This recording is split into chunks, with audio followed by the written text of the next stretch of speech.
So in today's video, I'm going to go over ranking all the DLCs for Borderlands 3, and these DLCs added a lot to not only the overall story for Borderlands 3, but a lot of story and in-depth analysis on a lot of their characters. Now, my conclusion for all of this is based off of story progression, character progression, side quests, the way the gameplay is, as well as the overall aesthetic of the DLC. Now, we're going to only go over the main Season Pass 1 DLCs. These are the 4 DLCs: Moxie's Heist of the Handsome Jackpot, Guns, Love, and Tentacles, Bouting of Blood, and Psycho Krieg and the Fantastic Fuster Club. So let's start off with our first and number 1 on our list, and this is actually the bottom of the list, but let's get into it. Don't hate me guys on this one, but this one has to be Psycho Krieg and the Fantastic Fuster Club. Now, this is the 4th DLC for Borderlands 3. It's a little bit shorter than the rest. There are a lot of great moments to it, but this is yet another, just like Guns, Love, and Tentacles, is yet another DLC that introduced more of a serious storyline. We're going to go into the mind of Psycho Krieg. We're going to encounter his sane self and his insane self, and I do like the balance and the dynamic between both of those characters. It's just a good and evil side of him, you know, battling it out, trying to figure out who he is, and we kind of get more of an insight on him. He was a playable character in Borderlands 2, and now we could really dive deep into who he is specifically. The main things about this DLC that I didn't really enjoy were the environments. I think the VFX were a little bit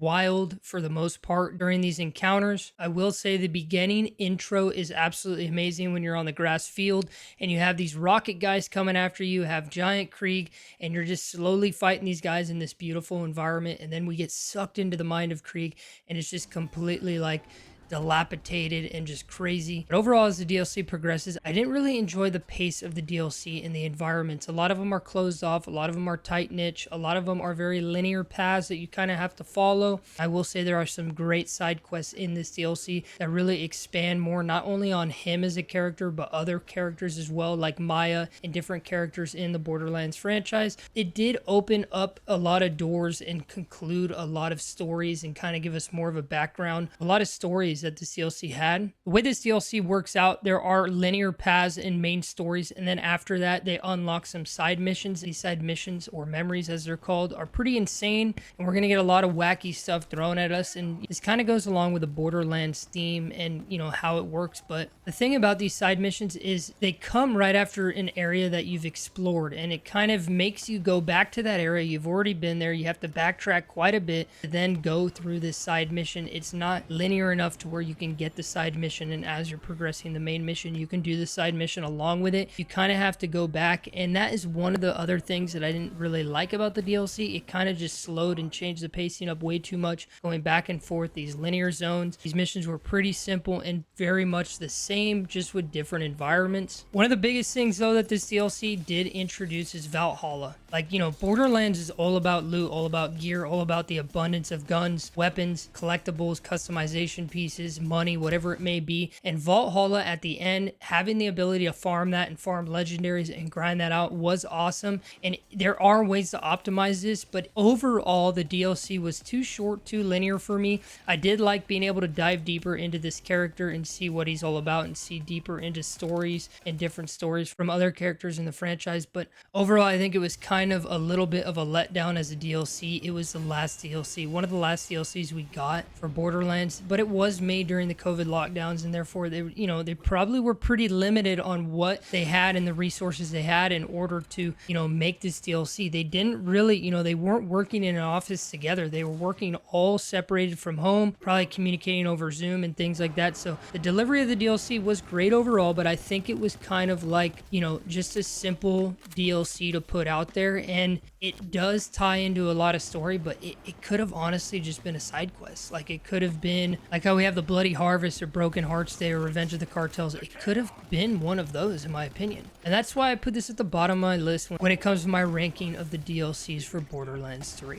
Now we're going to talk about Guns, Love, and Tentacles. This is the wedding of Wainwright and Hammerlock, one of the Borderlands franchise main characters. Now this is another DLC that kind of veers more on the serious side, and in the main story, It's pretty straightforward, but there's a lot of hidden quirks to it. We get invited to the wedding of Wainwright and Hammerlock. We get to encounter Gage once again in this DLC. She's the first character that we encounter, and she actually helps us make our way to the lodge. Now in this DLC, the whole idea is we're invited to the wedding and we're going to help them plan it, but there is a lot going on in the background for this DLC and what's happening with the town. The only thing that I would conclude mainly about this DLC, there never was a big conclusion on what was going on and how all these town folks were possessed by this entity. There's a group that took over the town as well as kind of manipulated all the townsfolk, but we never actually saw a full conclusion on why this was going on and what was happening. Like we understand the general premise of what was going on, but we don't really understand exactly how it came to be and what was happening in the DLC. Like, you know, it kind of shows us about his sister and about all of that and what's happening, how she's coming in, she's trying to manipulate the town, she's trying to wreck the wedding and things like that. She wants her rights to Jacobs and all that. But in the end, this is more on the serious side of the DLCs. And I did love this DLC for what it had on offer and how it kind of gave us that spooky premise. The vibe of it overall was great. I did like the environments. One of the biggest gripes I have for it though were the following mission. We had Hammerlock follow us through, gather certain supplies to attract a big creature and take it out, as well as the boss mechanics where we jumped around on the shards. You know, we went over to those different platforms. We had to shoot the shards. To me, boss fights like those, they slow down the pace and they change the pace of the fight. Now, I don't really like immune phases when it comes to bosses, and so many games do this. I really wish what they would do instead of an immune phase, this is kind of like an immune phase and it's pretty similar, but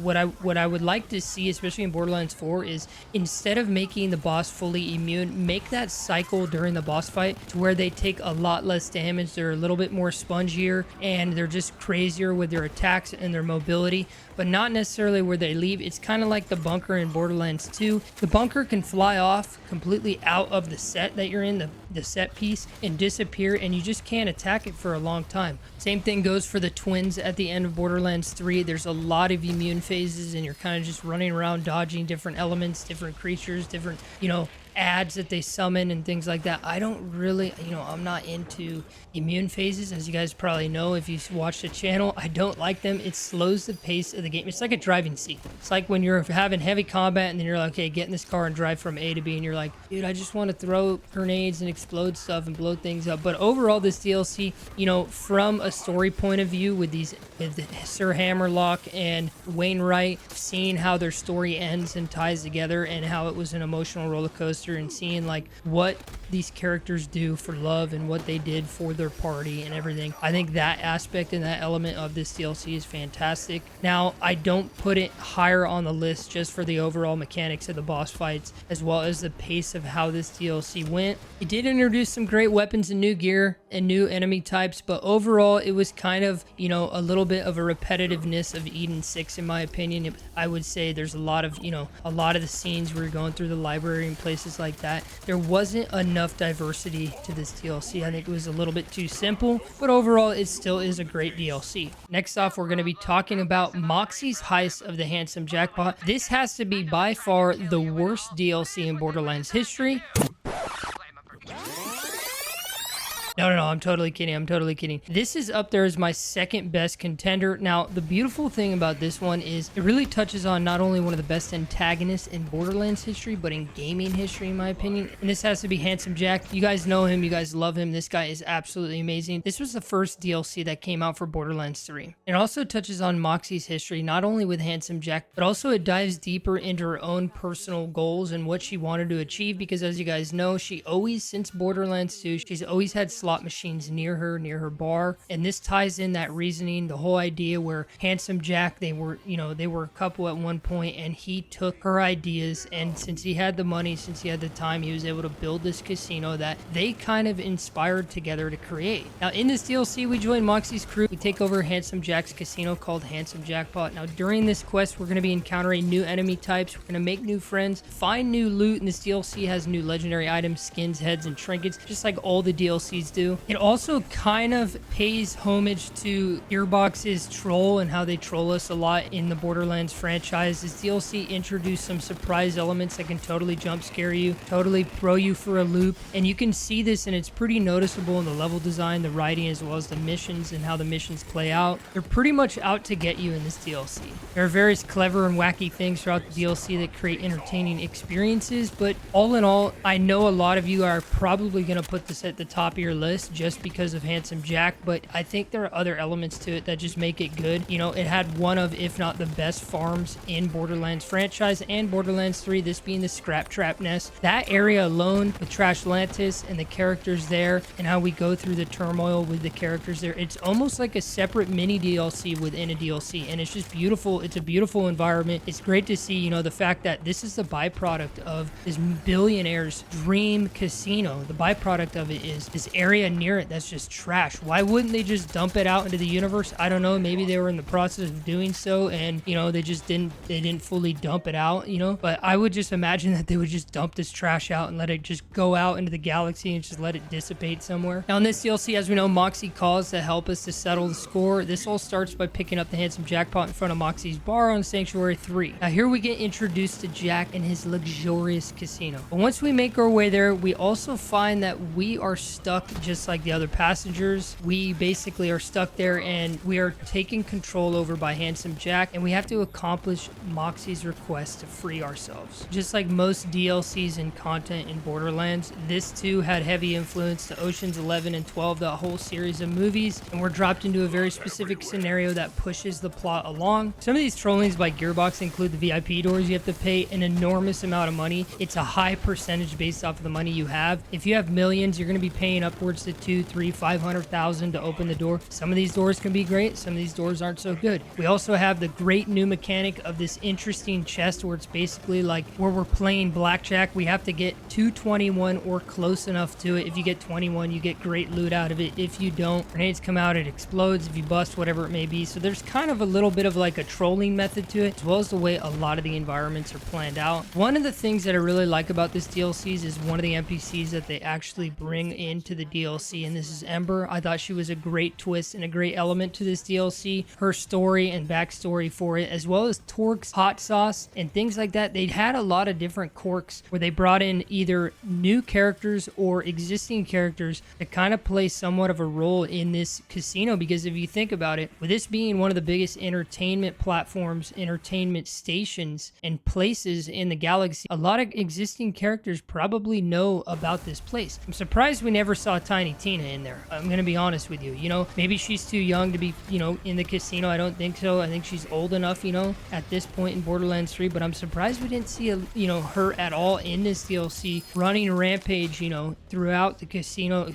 blowing stuff up, helping you blow stuff up, whatever it may be. We also see the trolling with the registration form with the bot and things like that. But overall, I did like the boss fight at the end, you know, fighting Handsome Jack and fighting the robot, all that, and I just thought it was great. And then the loot room at the end with the mounds and mounds of money, the different chests in there, just the aesthetic of this was, you know, is very high class, high end, high aesthetic, and this is why I have to put it at my number 2 of DLCs for Borderlands 3. It is super close to our next DLC, but overall, you know, the reason really why this gets number 2 is just because of the aesthetic feeling that I got from it, and that's just kind of what I'm talking about. Bouting of Blood was the 3rd story campaign add-on for Borderlands 3, and in this DLC, it's a Western-inspired story campaign, and Gearbox said they took inspiration from various famous Westerns like The Good, Bad, and the Ugly, 13 Assassins, and 7th Samurai. In this DLC, we travel to a new planet called Johanna, where we are going to claim the bounty of the Devil Riders, as they're terrorizing a small western town of Vestige. During the DLC, it is our task to bring this vicious gang of bandits to justice. This is very Western themed, and just the aesthetic of this DLC alone is beautiful. The different landmarks that we visit, the towns, as well as the new vehicles that they have for this DLC are absolutely beautiful. Like, I wish the vehicles that were in this DLC could be brought over to other DLCs, as well as just Borderlands in general. I don't know why they never did that. These vehicles remind me of speeders from Star Wars, as well as just like, you know, some sci-fi sci-fi dune style vehicles. I don't know, they're just beautiful. Similar to the Guns, Love, and Tentacles DLC, just like Gage did, we're going to encounter an NPC called Rose is the main NPC for this DLC. As she's taking us to the first town, she helps us defeat the wildlife on our way, and during this time, she gets us up to speed and up to pace on what's going on with the town and how the bandits are taking over the town of Vestige. Now, as we enter the town, we're welcomed by Titus. At first, I thought he would be a generic NPC that was needed to escort, you know, to the real objective, go back and forth and things like that, but I was pretty impressed with his design, similar to how Juno, the sheriff of the town, was. But towards the end of the DLC, they both grew on me. Now, throughout this story campaign, we learn about their stories. Now, the great thing about this DLC, which not every DLC has impactful choices like this, but this DLC actually had certain missions and certain objectives that actually would impact the overall story of the DLC. The first one that we encounter is either revive or leave the sheriff alone. If you leave him alone, he's going to die and it will impact the story and you're going to hear about it. But if you revive him, he's going to continue and be part of the story. Now, they're not greatly impactful, but they do leave a little detail on the story as well as the characters that you're going to encounter throughout the game. Now, the interesting thing about Bouting of Blood, it also introduced 4 new objectives that we haven't seen in the Borderlands franchise. And some of these also mixed up combat because you can utilize these during combat situations. You have these plants that you can melee and they will shoot out these explosive seeds. So that was kind of a dynamic that you can use during combat. You can also use them to inflict damage on your enemies, but also open up new areas. Another plant that lets you brainwash enemies and lets them fight for you. There's also crystals that are used to block off areas or hide secrets as they can blend in with the environment. But one of the most noticeable ones is the Telezapper. These are portals that let you instantly travel to other locations on the map. They let you reach different sections that you once weren't able to get to. They can also teleport you across the room you're in, giving you the ability to launch sneak attacks at your opponent. So these little dynamics that Bouting of Blood introduced were super interesting, and it kind of surprises me that we didn't see it in other DLCs. And this DLC is the only one that really has mechanics like this, you know, different mechanics that we haven't seen in Borderlands 3 or the Borderlands franchise. You know, there's other vents and things that we can jump on in different areas like the Splinterlands and things like that, but these different dynamics were super great. It kind of reminds me of Borderlands 2 in the Fight for Sanctuary DLC when we had those plants that when you're exposed to them, you have an exposed meter that will fill up and you can actually dish out more damage to the opponent. So it's kind of cool to see this dynamic in this DLC. And overall, I think this is one of, if not the best DLCs in Borderlands 3, not only from the character progression, the building on the overall story, but just the way the environments look and the introduction to different characters, as well as the new vehicles they introduced and the enemy types. Like, it's just beautiful. I'm kind of a sucker for Western, so I don't know, maybe that's just my take on it, but I think overall this is one of the best. Moxie's and the Handsome Jackpot is so close running just because, you know, it's Jack. He's one of the best antagonists in all of video game history, in my opinion, but I just like the aesthetic of this and the gameplay and all these different introductions of gameplay elements that we didn't see anywhere else in the Borderlands franchise. And to conclude my thoughts on Bouting of Blood, one reason why I also put this at top of my list is this DLC can completely stand on its own. It doesn't really rely on established characters to drive the narrative. It completely can stand on its own with a brand new cast of characters. It adds new gameplay mechanics that push the Borderlands franchise as a whole. So overall, I think Bouting of Blood, just from the aesthetic characters, the introduction of new weapons, they introduced some of the best weapons, and I'm a Jacobs fan, and just to be able to play in a Western themed planet with Jacobs weapons even drove home further why I like Jacobs. You know, I love all these crazy Hyperion and different effects and VFX weapons that Borderlands has, but overall, I just love cranking out, you know, just a solid, simple, realistic weapon and using it, and Bouting of Blood really took the cake with that one. Also, the town's hub, I really like the town's hub. The saloon is fun to just walk around in and view the different areas that are there, see the NPCs that are hanging out, the music and everything in the ambiance that is created from that hub. I love that. I really hope that Borderlands 4 has a hub that's kind of like a town. I don't want it to be Sanctuary. I don't want it to be a ship. I want it to be kind of like a city and a town, and I really believe Borderlands 4 is going to be pushing for that. I have some theories on that. If you haven't seen my Borderlands 4 video breakdown, check it out because I talk about a lot about my theories of what I think is going to happen with Borderlands 4 from the hub, gameplay, you know, new weapon types, enemy types, elemental types, different things that I think are going to come or hope to come to the franchise. Now, this is just a tier list of my favorite. Now, this is just a tier list of all the DLCs in Borderlands 3 from my favorite to my least favorite. Now, by no means does this mean I dislike any of them in any way. I just think some of them are better than others, but overall, all the content that Borderlands 3 has put out since the beginning of its launch, I think is absolutely fantastic. We can even even get into detail on the events. I love the events, Bloody Harvest, Revenge of the Cartels, as well as the vault cards. And guys, I also like Arms Race. I love the different kind of components, the slaughterhouse, everything that Borderlands 3 has. I'm really excited to see what Borderlands 4 is going to offer come launch, as well as throughout the game's lifespan. We just got an update for Borderlands 3 last month. Like, they're still working on the game, and I know they're going to be doing the same for Borderlands 4. I hope you guys enjoyed this video. Let me know down in the comments below what you would rank all the DLCs for Borderlands 3. I appreciate you guys for checking out the video. If you guys are into all things Borderlands, that's what we do here on the channel. Drop a like on the video if you enjoyed it, and subscribe. And as always, guys, stay happy, stay hyped, and good luck looting.